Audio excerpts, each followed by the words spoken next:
योग प्यारे धर्म साथियों, बहुत बहुत सम्मान के योग प्यारे धर्म साथियों, आज हमने 3 भजन सुने। पहला भजन था तेरे पूजन को भगवान, बनूं मैं दीन और श्रद्धावान। ज्योति और बल के भंडारी, तुमरे दर का बनूं भिखारी। ज्योति और बल के भंडारी, तुमरे दर का बनूं भिखारी। भूलूं अपना मान अपमान, बनूं मैं दीन और श्रद्धावान।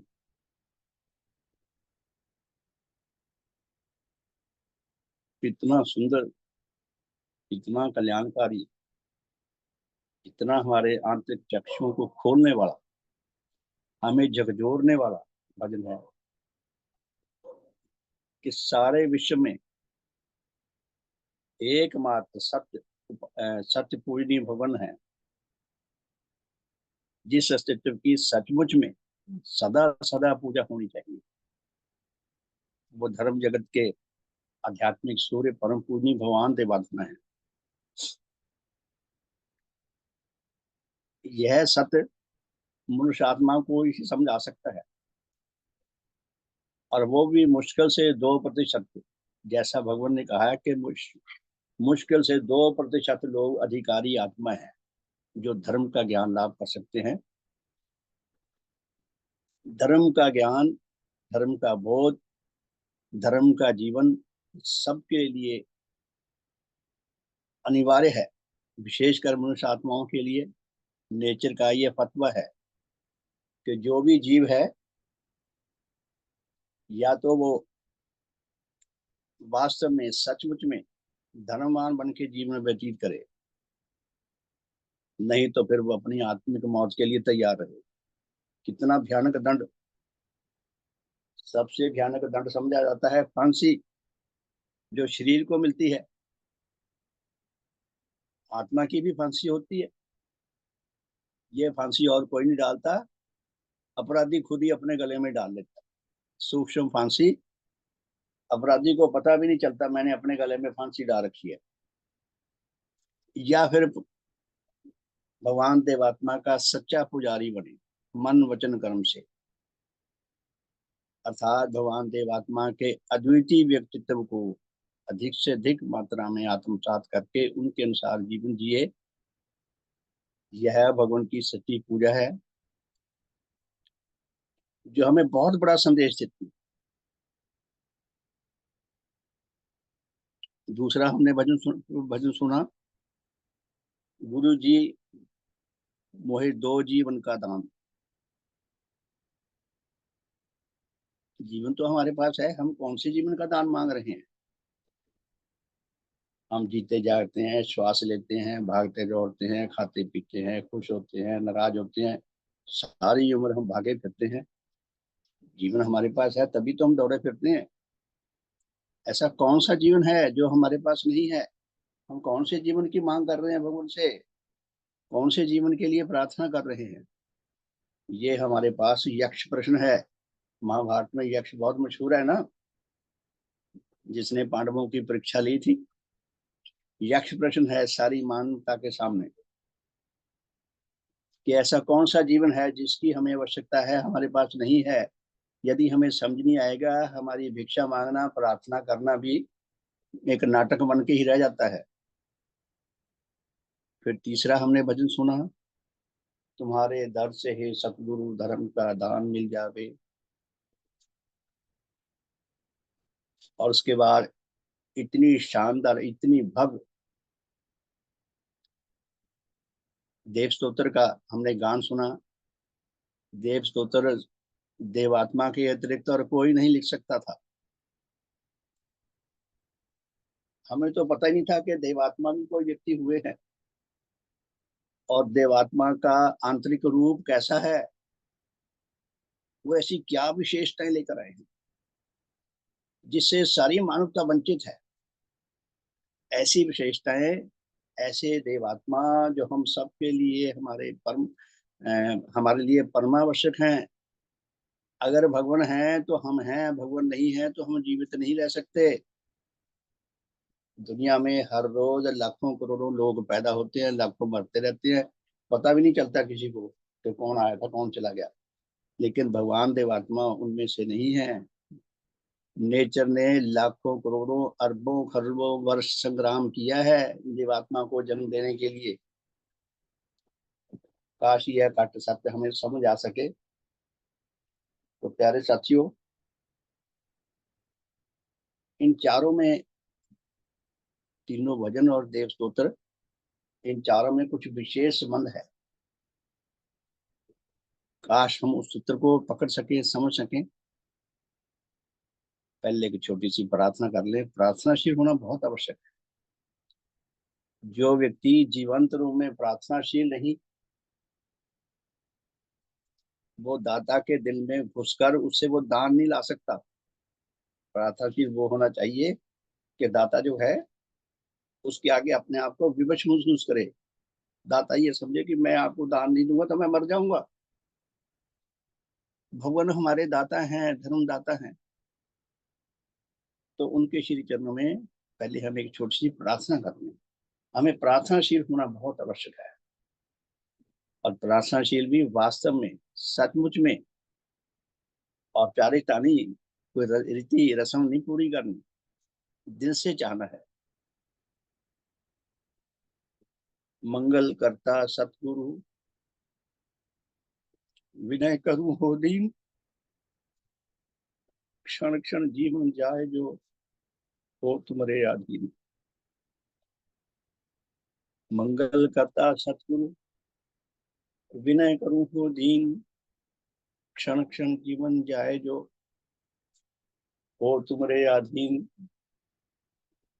मेरे जीवन से सदा जय जय तुम्हारी होए, मुझको जीवन तुम दिए, जीवन दाता। हे भगवान, आप मंगल करता है। आप चारों जगतों के प्रत्येक अस्तित्व का सर्वांग कल्याण करना चाहते हैं। गहरी लगन रखते हैं, गहरा अनुराग रखते हैं, अद्वितीय योग्यताएं रखते हैं, अद्वितीय तड़प रखते हैं। हे भगवान, आप जैसे अति सुंदर, अति हितकर, अति कल्याणकारी, हमारे अस्तित्व के सार अंश के सच्चे रक्षा करता, हमें आत्म ज्ञान प्रदाता, आत्म बोध प्रदाता, हमारी आत्मिक मैल को, हमारे रोगों के विनष्ट करता, हमें शुद्ध पवित्र बनाकर उच्च जीवन में विकसित करता भगवान, आप धन्य हैं। हे सतगुरु, आपके श्री चरणों में यही प्रार्थना करता हूँ। हम सब यही प्रार्थना करते हैं कि हे सतगुरु, हम पर अपनी कृपा दृष्टि बरसाए रखना, अपने देह प्रभावों की स्नेह वर्षा हम पर सदा बरसाते रहना। हे सतगुरु, हमें ऐसा शुभ आशीर्वाद प्रदान करो, हमारा आज का साधन हम सबके लिए अधिक से अधिक हितकर, अधिक से अधिक कल्याणकारी, अधिक से अधिक मंगलकारी हो सके, हमारी आत्माओं को उभारने वाला बन सके। हम आपके देह प्रभावों को पाकर जीवन मार्ग पर निरंतर चलते रहने की योग्यता लाभ कर सकें, निरंतर चलते रह सकें, आपकी अद्वितीय महिमा को उपलब्ध कर सकें, सच्चे अर्थों में आत्म कल्याण लाभ कर सकें, आपकी महिमा को अधिकारी हितों तक पहुंचाकर अपने जीवन को कुछ ना कुछ हितकर बना सकें। भगवान, ऐसा शुभ आशीर्वाद प्रदान करो, हमारा आज का साधन हम सब के लिए अधिक से अधिक हितकर, अधिक से अधिक कल्याणकारी प्रमाणित हो। बहुत बहुत सम्मान के योग प्यारे धर्म साथियों, अभी हमने 3 भजन और देव स्तोत्र सुना। हम सब मनुष्यों की कुछ मूल समस्या है जो सदा हमारे कंधों पर सवार रहती है। हमारा अस्तित्व स्थूल शरीर तथा जीवित शक्ति अर्थात आत्मा दोनों के सम्मिलन से बना है। हमारे स्थूल शरीर की रक्षा के लिए, पालन पोषण के लिए, इसको स्वस्थ रखने के लिए, इसको सशक्त रखने के लिए दुनिया में हमें बहुत सहूलतें प्राप्त हैं, अनेकों सहूलतें प्राप्त हैं।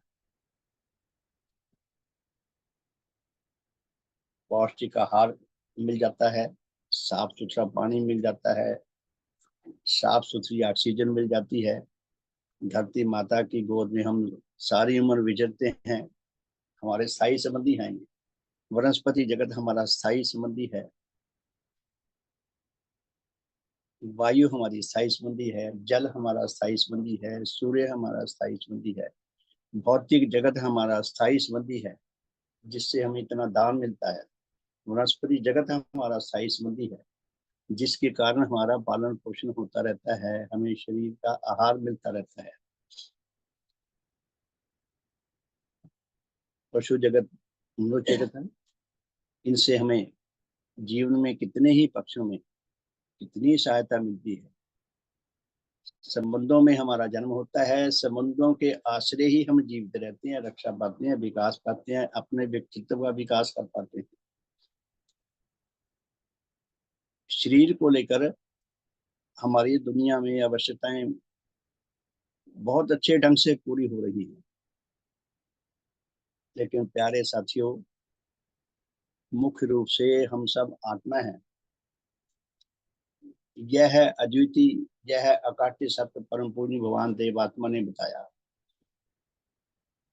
कि हमारे अस्तित्व का जो मुख्य अंश है वो है आत्मा।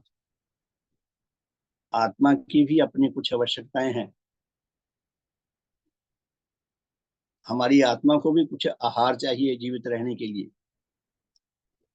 पौष्टिक आहार चाहिए। वो नहीं मिलेगा तो हमारा आत्मिक जीवन नीचे को जाएगा, पतन की ओर जाएगा। ये हमारी मूल समस्या है जिसके बारे में हम सारी दुनिया में, मैं खुद मैंने घूम घूम के देखा है, मैंने बहुत जगह गया हूँ। बचपन में मैंने बहुत सारे साधु संतों के साथ मैंने संगत की है। बचपन से मैंने उनके बड़े बड़े सत्संग सुने हैं, वर्षों तक सुने हैं। मेरे पिताजी के मित्र थे एक स्वामी मुकंद हरि जी, डंडा में उनका बहुत बड़ा आश्रम था।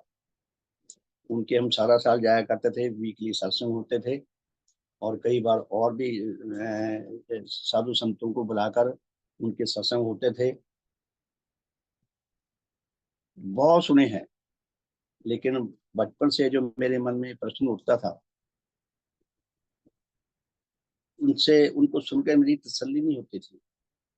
धीरे धीरे मेरी उनसे दूरी होती गई कि उनकी बातें मुझे ज्यादा अपील नहीं करती।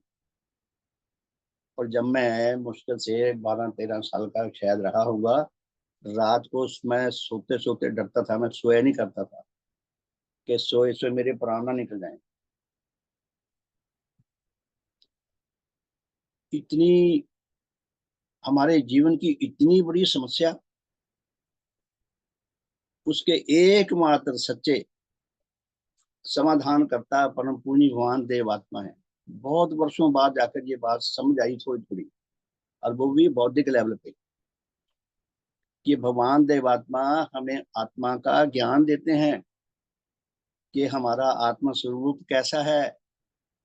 भगवान ने बताया कि प्रत्येक मनुष्य आत्मा जो है उसकी आत्मिक गठन बहुत अधूरी है।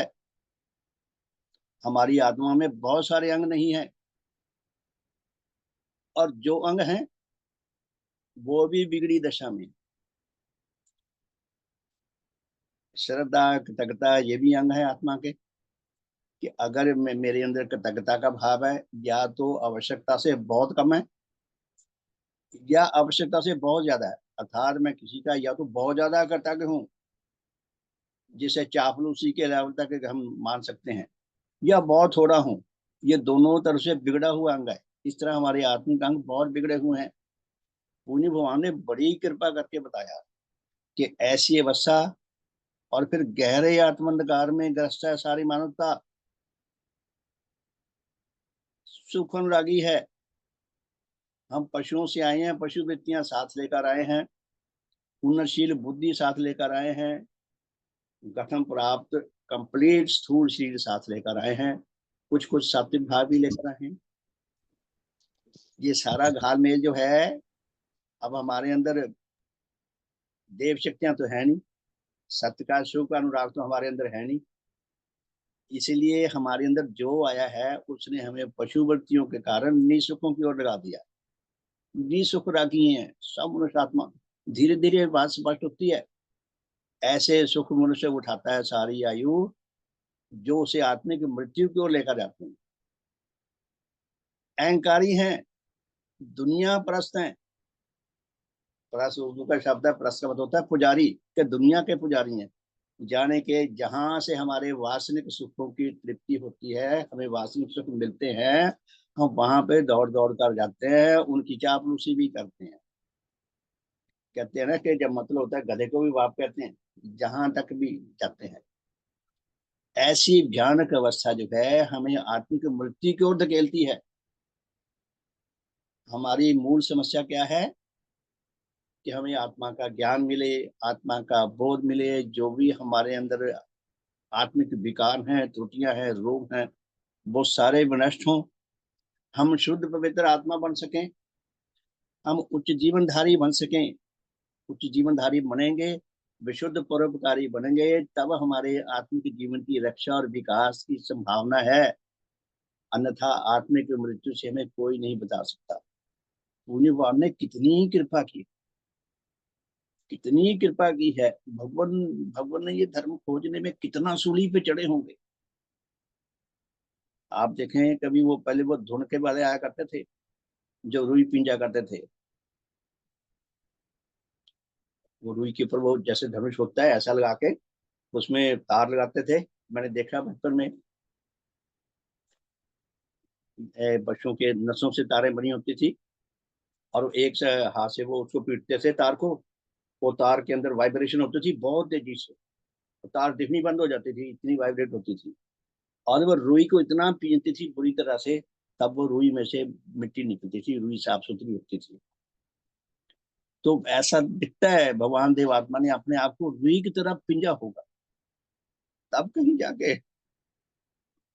वो धर्म का ज्ञान, धर्म का बोध लेकर आए हैं। ऐसे ग्रंथ लिखे हैं, महादान के दानी हैं भगवान। भगवान चाहते हैं कि सब बच जाएं। भगवान ने अपने आप को हमारे भले के लिए संपूर्ण रूप से भेंट कर दिया। तो क्या हमारी समस्या हल हो गई? भगवान की ओर से कोई कमी नहीं, कमी हमारी ओर से है। भगवान कहते हैं भी सच्चे अर्थों में धर्मवान बनो, विशुद्ध रूप से परोपकारी बनो। अब बनेंगे कैसे? हमारे अंदर तो नीच सुख राग भरे पड़े हैं, नीच गनाएं भरी पड़ी हैं, दुनिया प्रस्ती भरी पड़ी है। भगवान ने एक और आसान रास्ता बताया कि हम भगवान देवात्मा के साथ गहरे में जुड़े। भगवान देवात्मा हमारे परम उपकारी हैं। हमारे अस्तित्व का जो परम अंश है, जो सबसे सुंदर अंश है, उसके रक्षक और विकासक हैं, हमारे परम उपकारी हैं भगवान। तो भगवान देवात्मा के साथ हम कृतज्ञता से जुड़े। भगवान हमारे कितने बिगड़े काम संवार रहे हैं। पहले दिन से जब कोई सेवक बनता है, पहले दिन से उसके ऊपर ऋण इतना चढ़ जाता है भगवान की कृपा का। 8 प्रकार के मोटे पाप जो त्रिपक्षी हैं, 8 या 24 समझे, मोटे पापों से बचा रहता है। 40 साल पहले जब मैं सेवक बना, उससे पहले मैं शराब भी पीता था, अंडे भी खाता था, बीड़ी सिगरेट भी पीता था। बताने के टाइम में याद आने लगा, अरे हम मैं ये भी किया करता था। आधी शताब्दी बीत गई छोड़े हुए। ये भगवान की कृपा से उनके मंडल में रहते रहते जितना भी कुछ भला हुआ है, भगवान की कृपा से हुआ है, धर्मस्मृतियों की कृपा से हुआ है। इस प्रभा मंडल में रहते रहते हमें जो सपोर्ट मिल रही है, जो बल मिल रहा है, उससे रक्षा और विकास हुई। तो ऐसे भगवान, हम उनके साथ गहरे कृतज्ञता भाव से जुड़े हैं, अपनी कृतज्ञता को गहरा करें। हमें हर रोज हर पल इतना हमारे ऊपर दिन चल रहा है भगवान का, हमें पता नहीं चलता कौन कौन सूक्ष्म शरीरधारी हमारी हमारी रक्षा के लिए हमारे इर्द गिर्द घूम रहे हों, जो हमें बचाते हों। हर पल हमारे ऊपर दिन चल रहा है पूर्ण भगवान का। और सबसे ज्यादा मूल्यवान, सबसे ज्यादा अद्वितीय गुणों से सुसज्जित भगवान देवात्मा है। उनके प्रति हम गहरे तौर पर हम श्रद्धावान बने भगवान का। विश्व में सबसे सुंदर आत्मा देवात्मा की आत्मा है। यदि कभी विश्व में आध्यात्मिक सौंदर्य का कंपटीशन होने शुरू हो जाए, जैसे दुनिया में और होते हैं शारीरिक सौंदर्य को लेकर, तो हर वर्ष भगवान देवात्मा विजयी रहा करेंगे, क्योंकि सबसे सुंदर आत्मा वही है। और 100% विश्वसनीय यदि कोई व्यक्ति है, या तो 100% विश्वास के योग्य नेचर के अटल नियम है, उसके पश्चात यदि कोई 100% विश्वास के योग्य है, वो तो देवात्मा है। हम देवात्मा के ऊपर दृढ़ विश्वास ला सके, अटल विश्वास ला सके, भगवान देवात्मा के अनुराग सूत्र में बनने के लिए संग्रामशील हो सके, तभी हमें वहां से देव प्रेरणा मिलेगी विशुद्ध रूप से सेवाकारी होने की। तभी हमारे जीवन से कुछ निकल सकेगा। हमें तो आसान मार्ग चाहिए, हमारे से इतनी मेहनत नहीं होती कि भगवान आप ही कृपा करो। बस मंदिर में गए, 1 रुपया चढ़ाया, प्रार्थना की कि भगवान आप ही दे दो जो आपको समझ आता है। तो बहुत सुंदर उपदेश है। भगवान ने हमारी हर हर विषय में कितनी उलझने, कितनी कंफ्यूजन दूर की है। काश हम इस सत्य को पकड़ सकें।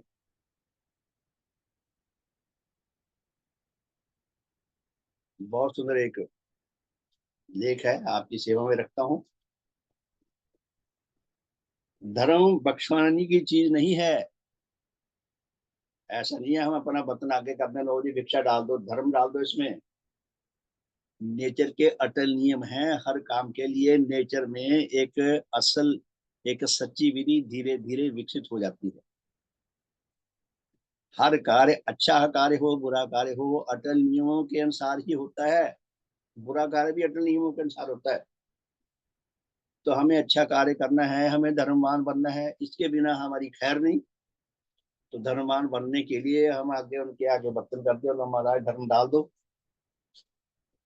धर्म जो है वो ऐसे लेने या देने की चीज नहीं है। धर्म तो अर्जित करने की चीज है। बहुत सुंदर उपदेश है। आज 5-7 मिनट लेट हो जाए तो मुझे क्षमा करना। हम इसमें से मंथन करके निकालें भगवान क्या फरमा रहे हैं। दुनिया में जहाँ चारों ओर कहलाने वाले धर्म मतों की भरमार है। धर्म मत बहुत हैं, मत मजहब बहुत हैं, और उनकी तरफ से धर्म के नाम से नाना अंगों में मिथ्या का प्रचार करके मनुष्यों को गुमराह किया गया है। मनुष्यों को धर्म मार्ग से भटकाया गया है। चाहे जानबूझ के भटकाया उन्होंने, चाहे बेचारे अज्ञानतावश भटकाते रहे, भटकाया जरूर है। तथा नाना प्रकार के मिथ्या विश्वासों में बुरी तरह से जकड़ा जा रहा है। करोड़ों मनुष्य मिथ्या विश्वासों में जकड़े जा रहे हैं। क्या कुछ हो रहा है धर्म के नाम पे। सबसे ज्यादा तो धर्म के नाम पे नरसंहार हो रहा है। आतंकवाद वैश्विक समस्या है, इसके पीछे मूल कारण धर्म है। असल में वो धर्म ही नहीं है। धर्म तो ये काम नहीं कर रहा था, लेकिन ये भी तो नहीं ना पता दुनिया को धर्म है क्या। कहीं घोर दुखों में डालने का डरावा, कहीं सुखों का लालच, कहीं दुखों का डर, कहीं सुखों का लालच देकर उनकी बहुत बड़ी हानि की जा रही है। ये धर्म हमें सिर्फ या तो गपौड़े गप्पी शंख की तरह, या तो डर दिखाते हैं, ये नहीं करोगे तो तुम्हारा ये होगा, नरक में डले जाओगे, ये करोगे तो तुम्हें स्वर्ग मिलेगा, 72 हूरें मिलेंगी। तब भी वासनिक सुखों की ओर धकेला। और मनुष्य वासनिक सुखों का पुतला है, इसलिए भागा भागा जाता है।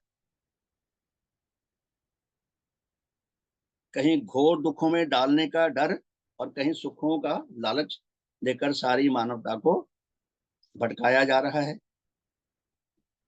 वहां सत्यनुरागी भगवान देवात्मा मनुष्यों को ना झूठ का डर दिखाते हैं, और ना मिथ्या और सुखों का कोई लालच पेश करते हैं, किंतु मनुष्यात्मा और सत धर्म के विषय में सत ज्ञान देकर एक और मनुष्यों को आत्मंधकार और मिथ्या विश्वासों से बाहर निकालते हैं। भगवान हमें हमारे आत्मिक जीवन का, इस नेचर का, समन तत्वों का, चारों जगतों का हमें ज्ञान देते हैं। ये तथाकथित मतों का, धर्मों का हमें ज्ञान देते हैं और सत धर्म का ज्ञान देते हैं, अपने देव रूप का ज्ञान देते हैं। हमारी सारी कंफ्यूजन बौद्धिक लेवल पे भी निकल जाए, बुद्धि में भी हमें समझाए बात की असल बात क्या है। हमें धर्म का सत्य ज्ञान देकर आत्मंधकार और मिथ्या विश्वासों से बाहर निकालते हैं और नाना प्रकार के पापों और उनके विकारों से सच्ची मुक्ति, सच्ची मोक्ष प्रदान करते हैं। सारी दुनिया मुक्ति किसे समझती है? जन्म मरण से मुक्ति। किसी को पूछ के देखने भी, सब चाहते हैं मुझे मुक्ति मिल जाए। जब कोई मुक्ति देने आए तो भागते हैं, मुक्ति भी नहीं चाहते। वो समझते हैं कि जन्म मरण से मुक्ति मुक्ति है, अब वो मरना भी नहीं चाहते, फिर दूर भागते हैं। भगवान हमें सच्ची मुक्ति देते हैं। हमारे अंदर जितनी भी मैल है, जितने भी विकार हैं, ये हमें मृत्यु की ओर धकेलते हैं। अगर ये हमसे दूर हट जाएं तो हमें सच्ची मुक्ति मिल गई, सच्ची आजादी मिल गई। भगवान हमें सच्ची मुक्ति, सच्ची मोक्ष देते हैं। और दूसरी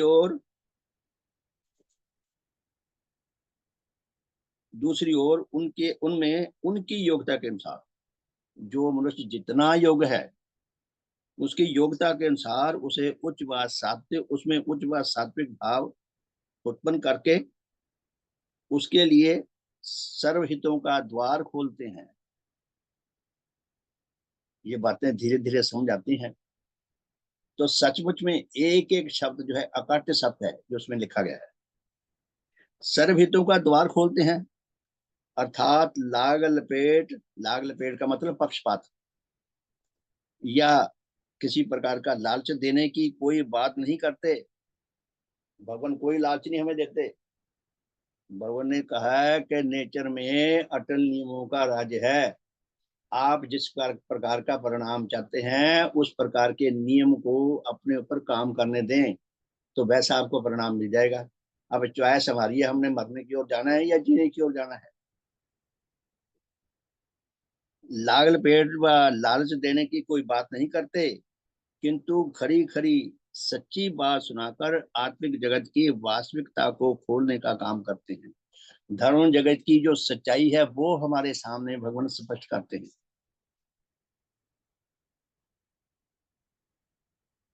आज से प्राय कुछ वर्ष पहले की बात है। भगवान देवात्मा के सत्यानुरागी देव रूप की एक विचित्र घटना घटी। उसके बारे में एक लेख है। पुण्य भगवान इलाका बाहिया में पधारे। 22 गांवों का एक इलाका है, क्षेत्र है, बठिंडा के साइड में आता है। उसे बाहिया बोलते हैं। तो उसमें देवात्मा पधारे और कल्याण कल्याण भी बठिंडा के पास है, उसी बाहिया क्षेत्र में। कल्याण में देव समाज साधन मंदिर में ठहरे हुए थे। उनके कई कर्मचारी और सेवक भी एकत्र थे। तो ये जो जिसने घटना लिखी है वो लिखते हैं कि भगवान ने मुझे तुझको भी अपने श्री चरणों में पहुंचने का सौभाग्य प्रदान किया। मुझे भी, कहते उन्होंने अपने चरणों में आने दिया। कहते एक दिन वहां पर गांव में जाकर एक बहुत बड़ी साधारण सभा की गई जिसका कई अधिकारी दिलों पर बहुत गहरा प्रभाव पड़ा। उस सभा में एक जन ने यह पता करने पर कि जिस निराली धर्म समाज का आत्माओं में उच्च परिवर्तन लाने का ऐसा श्रेष्ठ कार्य हो रहा है, उस समाज के संस्थापक परम पूजनीय भगवान देवात्मा भी इन दिनों यहाँ पर विराजमान है।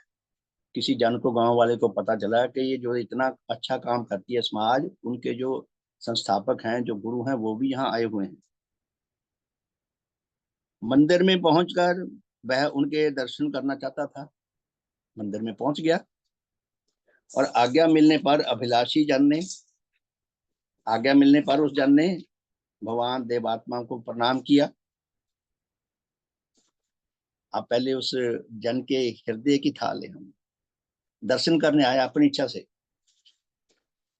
भगवान को प्रणाम किया और फिर अपने गले में कपड़ा डालकर, हम समझते हैं इसका क्या अर्थ है, गले में, अपने गले में कपड़ा डालकर कि मैं आपका आश्रित हूं। अपने गले में कपड़ा डालकर और दोनों हाथ जोड़कर दीन भाव से भरकर भगवान के श्री चरणों में यह प्रार्थना की कि हे भगवान, आप बड़े महापुरुष हैं।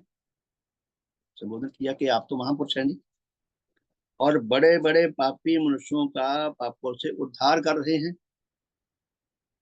आप कृपा करके मुझे भी धर्म का जीवन बख्श दो कि महाराज, मुझे मुझे मेरा नीच जीवन खत्म कर दो, मुझे उच्च जीवन धारी बना दो, मुझे धर्म का जीवन बख्श दो, दे दो धर्म का जीवन। मैं आपकी आज्ञा सदा पालन करता रहूंगा। ऐसा भी कहानी सुना है हमने कभी? ऐसे तो सुने हैं कि मैं मुकदमा जीत जाऊं, मैं इलेक्शन जीत जाऊं, मुझे ये पद मिल जाए, मुझे वो पद मिल जाए। ऐसा तो बेशक कहीं कहीं मिलता है सुनने को, और स्थूल जगत में सचमुच की घटना है ये। महाराज कहते हैं, मुझे आप बड़े बड़े पापियों का जीवन उद्धार करते हैं, आप कृपा करके मुझे भी धर्म का जीवन बख्श दो, मैं आपकी आज्ञा सदा पालन करता रहूंगा। इस पर परम पुण्य भगवान देवात्मा ने क्या फरमाया कि भाई, धर्म का जीवन यदि किसी को बख्श देने की चीज होता, किसी को आशीर्वाद दे दिया, जा धर्मान बन जा, वो धर्मान बन गया कहने से ही, तब हम कहते भाई, अगर किसी को धर्म का जीवन बख्श देने की चीज होता तो मैं एक दिन में ही सारी मनुष्य मात्र को, जितने भी मनुष्य सबको धर्मान बना देता, सबको मैं धर्म का जीवन बख्श देता। परंतु शोक, बड़े अफसोस की बात है कि नेचर में ऐसा कोई नियम नहीं है कि धर्म जीवन किसी को बख्शा जा सके। यह तो कमाई है और तपस्या की चीज है। वैसे तो दुनिया के हर विषय में पेरेंट्स अपनी संतान को बहुत संपत्ति दे जाते हैं, वक्त तो देते हैं, वो संपत्ति उनको मिल भी जाती है। अब संपत्ति अगर संतान नालायक है तो रिश्तेदार संबंधी लूट के खा जाएंगे, और हो सकता है उनकी प्राण हानि भी कर दें, या आपस में लड़ लड़ के मर जाएंगे। अगर अक्लमंद है, समझदार हैं, तो उस पूंजी का ख्याल रखेंगे, उसको सही जगह पे इन्वेस्ट करेंगे, उसको बचा के रखेंगे, उसको बढ़ाएंगे। जिस तरह ये संसारिक धन दौलत बढ़ाना हमें महसूस होता है, हमारा जो धर्म धन है वो हम अर्जित करते हैं, ये तो मनुष्य का विषय ही नहीं है कि धर्म धन भी कोई चीज होता है, मैं इसको भी मुझे अर्जित करना है। और धर्म धन तो ऐसा है, मनुष्य सदा अपने पास रख सकता है। ये सांसारिक धन जितना मर्जी जोड़ लें, ये तो छोड़ के जाना ही पड़ेगा, गारंटी से छूटेगा एक दिन इससे पीछा। ये हम अपने साथ सदा नहीं रख सकते। तो भगवान क्या फरमाते हैं कि भाई, धर्म कोई बख्श देने की चीज नहीं है, नेचर में ऐसा कोई नियम नहीं है, यह तो कमाई और तपस्या की चीज है। मैंने भी कहते बहुत तपस्या करके धर्म धन लाभ किया है। भगवान को भी, जो विश्व शिरोमणि है, धर्म जगत के देव सूर्य, ऐसे नहीं बन गए। भगवान कहते हैं, मुझे कितना संग्राम करना पड़ा है धर्म धन अर्जित करने का। ये प्रोसेस सबके लिए सेम है, जैसे दुनिया में आने का हम सबके लिए सेम प्रोसेस है, और दुनिया से जाने का भी सेम प्रोसेस है। तो धर्म लाभ करने का, धर्म अर्जित करने का भी सेम प्रोसेस है। किसी के आशीर्वाद से हमें थोड़ी सी सपोर्ट तो मिल जाती है, भी थोड़ा उत्साह आ जाता है कि इन्होंने मुझे आशीर्वाद दिया, लेकिन संग्राम जो है वो तो हमें ही करना पड़ेगा। जो हमारी जो हमारी भूमिका है वो हमें ही निभानी पड़ेगी, वो देवात्मा नहीं निभा सकते, वो अपनी निभा सकते हैं। तो भगवान कहते हैं, भाई, नेचर में ऐसा कोई नियम नहीं है, यह तो कमाई और तपस्या की चीज है। मैंने भी बहुत तपस्या करके इसको लाभ किया है, और मेरी कहते शरण में आकर जिन अधिकारी जनों ने अपने जीवन में एक बार दूसरी सीमा तक उच्च परिवर्तन लाभ किया है, यानी कि आत्मा की बुराइयां छोड़ी हैं, अच्छे अपने अंदर स्वभाव डाला है, अच्छे गुण डाले हैं। उन्होंने भी उच्च परिवर्तन आत्मिक जगत के अटल नियमों को पूरा करके ही लाभ किए हैं। तुम्हें जानना चाहिए, भगवान उससे बता रहे हैं कि आपको जानना चाहिए कि प्रत्येक अधिकारी जन के लिए, अधिकारी अर्थात सुपात्र, डिजर्विंग सोल, प्रत्येक अधिकारी जन के लिए धर्म जीवन लाभ करने के अटल नियम हैं। अपने आप किसी को नहीं मिल जाएगा, अभी रास्ते में गए, पड़ा मिल गया, उठा के ले आए। सबके लिए अटल नियम है धर्मवान बनने के, उसी प्रोसेस में से गुजरना पड़ेगा। जैसे कोई विद्यादाता अधिकारी जनों को जरूरी शर्तों के पूरा होने पर ही विद्यादान दे सकता है। कोई किसी को पढ़ाता लिखाता है, वो तो अपनी ओर से पढ़ाता रहते रहे, और जो शिक्षार्थी है, विद्यार्थी है, वो ध्यान ही ना देता हो, तो उसे कहाँ आएगी विद्या। तो विद्या पाने के भी कुछ नियम हैं, उनको बहुत दृढ़ता के साथ, बहुत संग्राम के साथ पूरा करना पड़ेगा। उन्हें एकदम विद्या बख्श नहीं सकता। विद्यादाता किसी को एकदम विद्या नहीं दे सकता, लो दे दी विद्या तुझे। वो पुस्तक तो दे सकता है दुनिया भर की, लेकिन वो पुस्तक में भरा हुआ ज्ञान उसकी आत्मा में नहीं डाल सकता। उसके लिए एक अटल नियम है, लंबा प्रोसेस है। विद्यार्थी को भी संग्राम करना पड़ेगा अपने तरफ से। वैसे ही कहते सत धर्मदाता किसी को धर्म जीवन बख्श नहीं सकते। भगवान कहते मैं आपको शिक्षा तो दे सकता हूँ, अगर आप गहरे गहरे तौर पर शिक्षा के लिए जिज्ञासु हों और समय निकालें, संग्राम करें, ऐसी योग्यता रखते हो समझने की। तो भगवान क्या कहते हैं, सत्य धर्म किसी को सत्य धर्म दाता किसी को धर्म जीवन बख्श नहीं सकते, बल्कि उसकी प्राप्ति के आवश्यक साधन बताकर और उन्हें पूरा कराकर धीरे धीरे उसकी योग्यता के अनुसार ही दान दे सकते हैं। प्यारे धर्म साथियों, मुझे याद आ रहा है अपना समय, 40 साल पहले जब मैं आया था, मुझे कुछ समझ नहीं आ रहा था सभा में क्या बोलने जा रहे हैं। आज मुझे मेरा कितना बड़ा सौभाग्य मिला है, जो विश्व का सबसे सुंदर, सबसे ग्रेसफुल, सबसे हितकर, सबसे कल्याणकारी जो काम है, इतना भव्य काम हमें करने को मिला है, कितना बड़ा हमारा सुहाग है। तो भगवान क्या फरमाते हैं, क्या कुछ वर्ष लिखे हैं भी इतने वर्ष पहले कि भगवान के देवरूप की विचित्र घटना को देखकर, और क्या आज उस घटना को लिखते समय मेरा हृदय बार बार भगवान देवात्मा के अद्वितीय महिमा के सम्मुख झुक रहा है। जिसने ये घटना लिखी है वो लिख रहे हैं कि इतने साल पहले जब मैंने भगवान से ये घटना मेरे सामने हुई थी, उसको देखकर और आज स्मरण करके अपने अंदर भी अंतर महसूस हो रहा है। कितना भारी अंतर आया है। अंतर तब आया जब हमने भगवान को अपने हृदय पर अधिकार दिया, अपने हृदय पर भगवान को काम करने का अधिकार दिया, उन्होंने काम किया, तभी हमारे अंदर जितनी हमारे अंदर योग्यता थी उतना उच्च परिवर्तन आ गया। भगवान सत्यानुरागी होकर किसी को कोई झूठा डर या झूठा लालच नहीं देते, किंतु उसके सम्मुख असल हकीकत, जो असल बात है, जो सच्ची बात है, वह खोलकर उसकी रहनुमाई करते हैं, उसका मार्गदर्शन करते हैं। सत्यानुरागी भगवान देवात्मा की कैसी महान और विचित्र महिमा। प्यारे साथियों, ऐसे भगवान सचमुच पूजा के योग्य हैं। और पूजा का जो असल पक्ष है वो भगवान देवात्मा के अद्वितीय व्यक्तित्व को जितना हम आत्मसात कर सके, उनकी अद्वितीय शिक्षा को जितना हम बौद्धिक रूप में, जितना हम हार्दिक रूप में अपने अंदर उतार सकें, और जितना हम उसके अनुसार जीवन व्यतीत करने का संग्राम कर सकें, उतने हम धर्मवान बनते जाएंगे। तो क्या लिखते हैं कि सत्यनारायण भगवान देवात्मा की कैसी महान और विचित्र महिमा। काश की अधिक से अधिक अधिकारी जन उनकी ही देव ज्योति को पाकर उनकी असल महिमा को देख और उपलब्ध कर सकें।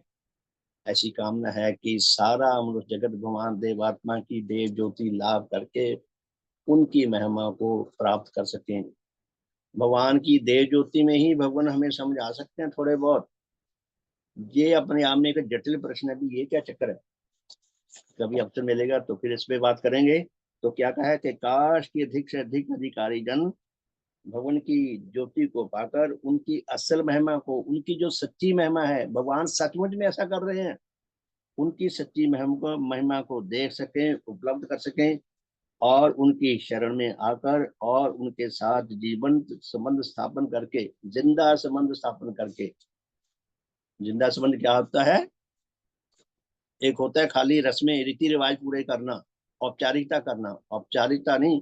जैसे हम अपनी संतान के साथ जिंदा संबंध महसूस करते हैं, अपने धन के साथ करते हैं, भगवान के साथ हम जिंदा संबंध महसूस करें, जिंदा संबंध महसूस कर सकें, और उनकी शरण में आकर और उनके साथ जीवन संबंध स्थापन करके अपना अधिक से अधिक आत्म कल्याण लाभ कर सकें।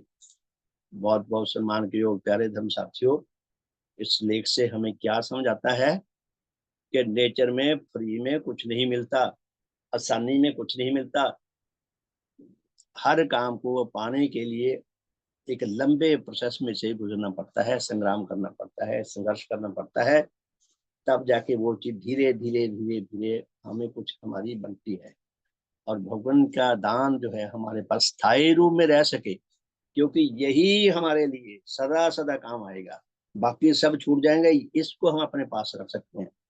काश मैं इस शास्त्र सत्य को समझ सकूं, मैं इस पर चल सकूं, आप सब इस पर चल सकें, और भगवान की जो निरंतर कृपा हम पर बरस रही है, हम उसको पाते रहने के अधिकारी बन सकें। सबका शुभ हो, सबका भला हो, सबका मंगल हो, सबका कल्याण हो। देवार्थी। सबका शुभ हो। जय जय सत्य और जय जय देव गुरु, जय सत्य और शुभ अनुराग, जय देव रूप धारी, सत्य और शुभ के हेतु एक अतुल त्यागी। जय जय देव गुरु, जय मिथ्या और अशुभ संग, अतुल युद्ध करता, उन्हें पराजित करके सत्य की जय करता, शुभ की जय करता। जय जय देव गुरु, जय देव ज्योति से पूरन, जय देव ज्योति दाता, आत्म तिमर के हरता, आत्म ज्ञान दाता। जय जय देव गुरु, जय देव तेज से पूरन, जय देव तेज दाता, नीच गति के हरता, सत्य मोक्ष दाता। जय जय देव गुरु, जय देव तेज संचारक, जय पाप मैल हरता, हृदय निर्मल करता, पवित्र रूप दाता। जय जय देव गुरु, जय उच्च भाव उत्पादक, जय उच्च गति दाता, पूर्ण आत्म विकासक, आत्मिक बल दाता। जय जय देव गुरु, जय सकल सत्य के पोषक, जय सब मिथ्या हरता, सकल हितों के साथी, समुचित सुखदाता। जय जय देव गुरु, जय जीवन रस संचारक, जय जय अमृत दाता। आत्म पतन के नाशक, जय जीवन दाता। जय जय देव गुरु, जय एक उपास्य सबों के, जय आत्म तत्व ज्ञाता। सत्य धर्म के शिक्षक, पूर्ण हित करता। जय जय देव गुरु, जय अतुल दान के दाता। जय देव रूप धारी, दान तुम्हारा पाकर धन्य हो नर नारी। जय जय देव गुरु, जय अतुल दान के दाता। जय देव रूप धारी, दान तुम्हारा पाकर धन्य हो नर नारी। जय जय देव गुरु, जय जय देव गुरु। भगवान देवात्मा की जय, भगवान देवात्मा की जय, भगवान देवात्मा की, भगवान देवात्मा की। सब शुभ हो जी, भगवान देवात्मा का सबका शुभ हो। अर्पित जी शुभ हो आपका। शुभ हो श्रीमान जी। आज की सभा से मुझे 4 बिंदु समझ में आए। पहला, अच्छा और बुरा कार्य विश्व के अटल नियम के अनुसार होता है। दूसरा, हमें धर्मवान बनने की जरूरत है। तीसरा, भगवान देवात्मा आत्मा में उच्च परिवर्तन लाने का श्रेष्ठ कार्य करते हैं। चौथा, धर्म धन कमाई और तपस्या की वस्तु है। हमें धर्म धन प्राप्त करने के लिए संग्राम करना चाहिए। सभी का बहुत बहुत धन्यवाद। सबका शुभ हो। बहुत बहुत धन्यवाद अर्पित जी आपका। आप बहुत सुंदर भाव प्रकाश करते हैं, कमाल है। आपकी योग्यता बहुत जबरदस्त है। आपकी रक्षा हो, आपका विकास हो और आपके अंदर ये योग्यता बढ़े और आप अधिक से अधिक सबके लिए सेवाकारी हो सके। बहुत बहुत धन्यवाद प्यारे साथियों। हम सबका शुभ हो, सबका भला हो। बहुत बहुत धन्यवाद। हमारी ये मंगल यात्रा निरंतर चलती रहे। सारे मनुष्य जगत को इस मंगल यात्रा में जुड़कर सच्चा आत्म कल्याण लाभ करने का सौभाग्य मिले। हम सब में उच्च प्रेम आए, उच्च एकता आए, उच्च मेल आए। सबका शुभ हो, सबका भला हो, सबका मंगल हो, सबका कल्याण हो। तो सबका बहुत बहुत धन्यवाद। तो शाम को मिलेंगे जी 4:30 से 5:30 और रात को फिर 8:40 से 9:30। आज भजन रात्रि है, तो मेरी सबसे प्रार्थना है कि भजन में सब अपना अपना अपना अपना इन्वॉल्वमेंट शो किया करें। भजन चाहे एक पद गाएं, जरूर गाएं। बहुत सारे धर्मसंबंधी गाते नहीं, संकोच करते हैं और कुछ नहीं है। और या थोड़ी व्याख्या कर दी, किसी भी एक पद की कर दी, मुझे ये बहुत अच्छा लगता है जी। या मुझ में जैसे अभी इन्होंने आरपी जी ने करा है, कितनी 4 बातें कही हैं। तो एक बात भी अगर हम कहते हैं तो हमारे अंदर ना फिर सोचने विचार करने की, सच्चाई को पकड़ने की ना योग्यता धीरे धीरे बढ़ती है। तो आप सबका बहुत बहुत धन्यवाद। सबका शुभ हो, सबका भला हो। बहुत बहुत धन्यवाद। सुप्रभात। तो शाम को मिलते हैं जी 4:30 बजे। धन्यवाद जी।